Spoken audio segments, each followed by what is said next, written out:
Welcome to another episode of Stay Paid. We're going to get into this episode in just a minute, talking about text messaging. So how you can actually use text messaging for your business. One of the examples that we gave during this episode is text messaging, our digital edition. So ReminderMedia, we produce a digital magazine that's customized to you, how you can text that to your clients. Yeah, it's actually, we allow you to send it an email to your clients. We allow you to text it to your clients. The best thing about this is everybody has templated content, but not everybody has their own magazine for their business. So what we have seen is it's an incredible impression piece, and the clients love it because the content's fantastic. We can actually set up a demo if you're interested in checking that out over at remindermedia.com/staypaidoffer. We're going to have a special offer for all of our Stay Paid listeners. So go over there, book a demo, check it out today. It's remindermedia.com/staypaidoffer. And now this week's episode. From Reminder Media, this is Stay Paid, a sales and marketing podcast on a mission to help you close more deals and retain more business. Hosted by the VP of Marketing, Josh Steik, and Reminder Media's president, Luke Acree. So get ready to hear the golden nuggets that will allow you to live a life of freedom tomorrow, but only if you take action today. Welcome to another Silver Dollar episode of Stay Paid, the best sales and marketing tips of your week in 15 minutes or less. Let me start my timer to make sure we stick to the 15 minutes. Think we can do it, Luke? No, I don't. No. Talk about a vote of confidence. Spend 3 minutes talking about whether or not we can beat the 15 minutes or not. Look, this episode is going to be all about text messaging, with it being faster and easier to connect with your potential customers via text than other forms of communications. It's clear that if you hadn't added text messaging to your sales and marketing process yet, you should. The stats support the advantages. 99%, I've seen 99, I've seen 98% of texts are open. Compare that to 20% in email marketing. Text messages are read within 5 seconds on average, and text can lead to almost 300% higher yes responses than other forms of marketing. So in this episode, we're going to go over the ways you can add text messages to your sales process, why you want to add that in, and then just some ideas for text messaging. Yeah, I think the open rate is the most critical. Like, it's kind of like, although social media is losing this, you never would have a red icon on social media. Well, it's like on Facebook, you would never have that little notification, and now Facebook has so many notifications that you don't care. Instagram is getting there. Instagram's getting there to the point where Instagram used to be, I would never let those things go unread. I still can't for our business. For my personal though, I can sit there and see those notifications. I get but text messages, no, right away. Because it's personal. I think one of the biggest things to point out with text messages is it's a one-to-one communication. Emails, even though it's one-to-one, it's not really. Everybody kind of understands you're mass blasting now because it's been done so much.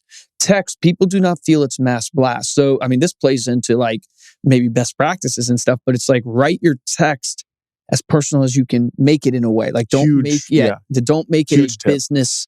It's texts have to be personalized. It cannot be. Now, you can have some autoresponders if someone's like opting in to receive communication from you. You can have some autoresponders there. But if you are using it to prospect, using it to follow up, and this is kind of where we'll talk about when to use text messages, but it's really, really great for the follow-up process and to lead to the meeting or lead to the conversation. The sale isn't going to happen over text message. It's the difference between trying to get someone to pick up the phone from let's say an inbound lead, trying to call them or connect with them over the phone, trying to get them to respond to an email, which is even harder than the phone. That's where text message comes in so useful in order to get that first response, which then you can say, let's do this. Like, let's take this next action. One of the biggest advantages I think text can add to your business is truly in the client experience. Because like I have multiple banks, but one of the banks that I have is Wells Fargo, and they do a great job. I have to hand it to them of any notification-based stuff, any help-based stuff that I need support, I can do through text, and it is pretty seamless. It's pretty easy to respond. Or like doctors' offices are getting better and better. I went to a PIN appointment the other day, and it was like, text yes to confirm your appointment. And because COVID's going on, it was like answer these 5 questions. But the way they did it in text, it was so much better than having to talk on the phone. Well, 76% of customers wish they could simply text with a business rep for answers to their questions. Yeah, so consumers want to do it. And it's the same idea. Like if you're sitting and thinking, well, I don't want to text somebody. I'm not sure if that's intruding on their, on Get whatever. over it. Get over it. That's number one. Get over it. Number two, think about it from your perspective. Are you appreciative whenever you can communicate with a business or a sales process or something that easily, where you can easily opt out of text messages also? And most people don't want to be bothered. And texting is not bothered, right? Because most of us have our read receipts not on, right? So you don't know that I've seen your text. So if I see something that I don't really want to deal with right now, I can ignore it for a little bit.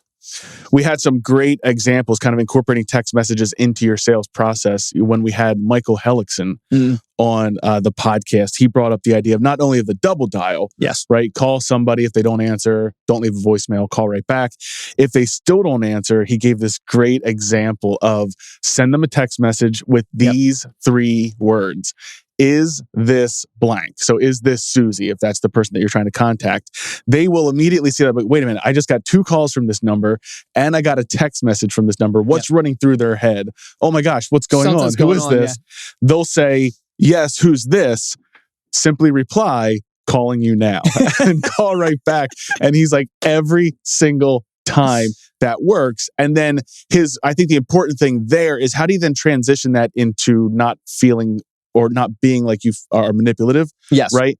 He's got a great script. So go back and listen to that episode. I don't know, Ariel, if you've got the episode number on hand, but go back and listen, because it really, really works well how he reframes that initial conversation to basically say like, hey, this is John from XYZ. I just wanted to make sure I didn't drop the ball. Like, I just want to make sure I got in touch with you. I didn't drop the ball. And immediately the prospect goes from value driven. Oh, I'm annoyed now that I got worried. I thought that was somebody or something went wrong, to, oh no, you didn't drop the ball. No, that's my fault. I didn't follow up with you. His episode was 183. Yeah, great episode. This great is example. Specifically for like your leads that come in. So if you're getting leads off Facebook, if you're getting those and they're not responding to you, doing a text message thing like that, it works because we try it out with our sales crew, right? We have 100+ people that are using text. Like one of our guys, top producers, Joe, he calls on the real estate industry. Maybe some of you are listening have talked to Joe before, but one of the things comment in the YouTube video if you've talked to Joe. If he can't get a hold of somebody on the phone, he'll go, hey Josh, this is Joe. Are you still in real estate?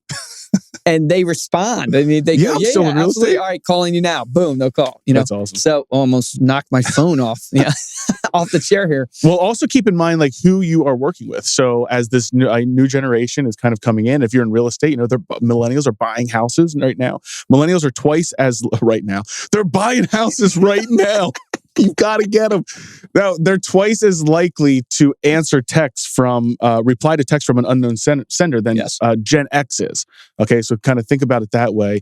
I'm the same way. I'm the original millennial, I like to call myself. I was born in 1981. I believe that's whenever the millennial generation started. So Ariel, you are welcome. You're the original millennial and you're not middle-aged. It's beautiful. Ariel, are you millennial or are you the next one? I don't know. What's the next one? Gen Z? I'm a 95 baby, so I think I'm right on the cusp. Yeah, that's crazy. I think I'm like technically a millennial, but I think I'm like barely. So obviously millennials going to prefer text message and stuff, but think about text messaging this way, right? It's a speed to lead thing that can help you out. Also think about text messaging in terms of you can deliver content through text. And I think this is a big opportunity, I should say, that I think businesses are not capitalizing on fully. Perfect example, Grant Wise, who we had him on the podcast.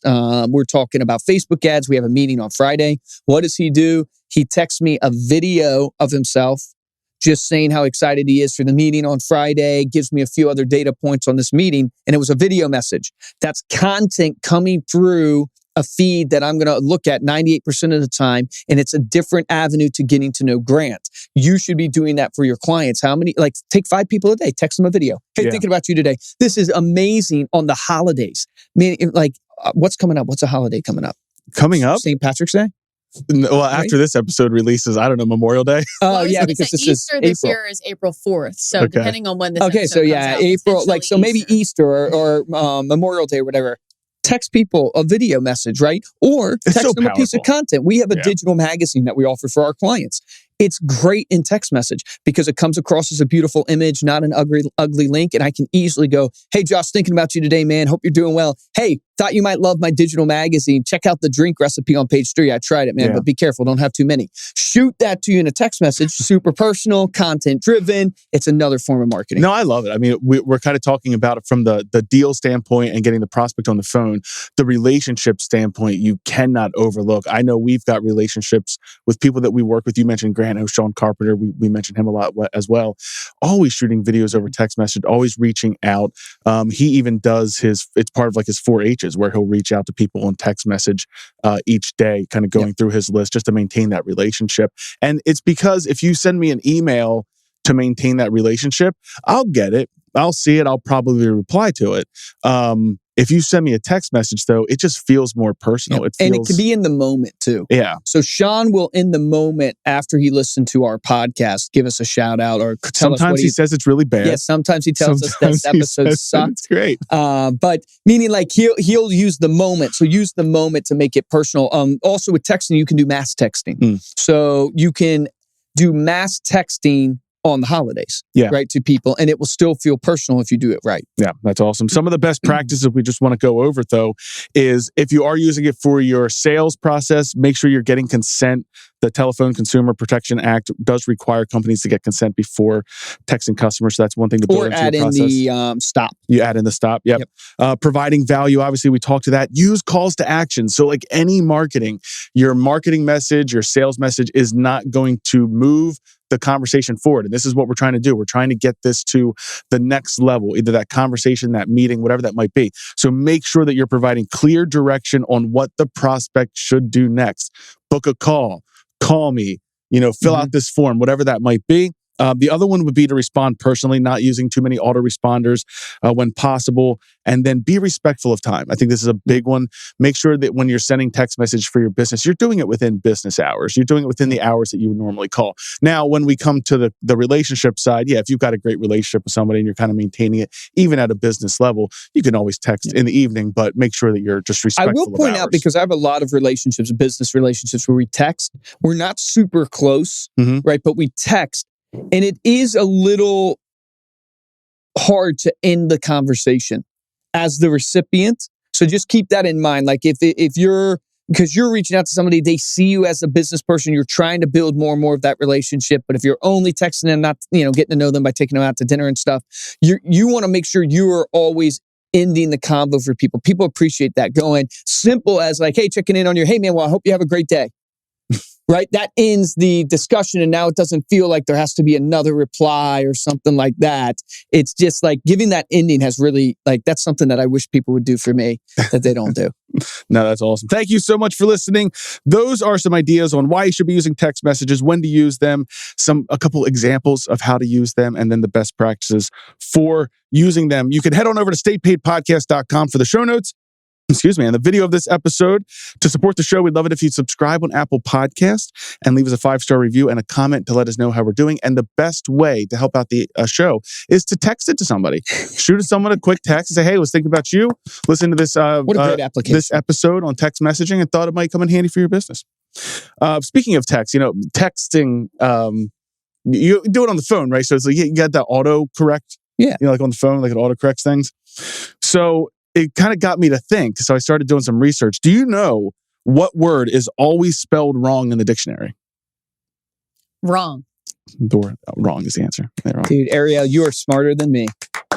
Did I give that one before? Did you know that? Actually got the answer. I think I've just listened to too many dad jokes at this point that I'm preemptively trying to figure out what the answer is. Absolutely love that. If you want to get a hold of me or Luke, you can email us at podcast@remindermedia.com, or you can find us on Instagram. We are at Stay Paid Podcast. For this episode of Stay Paid, I'm Joshua Stike. Guys, and I'm Luke Acree. Your action item is pretty simple that you should do literally today. Pick 5 people, text them a video message. Actually, I would encourage you to do that every single day. 5 people in your database, text them a video message. The message can be simple. Thinking about you. Hope you're doing well. Let me know if you need anything. Shoot that in a video message to all your database. Watch how that starts triggering conversations, building relationships that will ultimately end up in business for you. Remember this, the difference between a top producer and a mediocre producer in every single industry Josh and I work in is top producers take action. Take action on that today.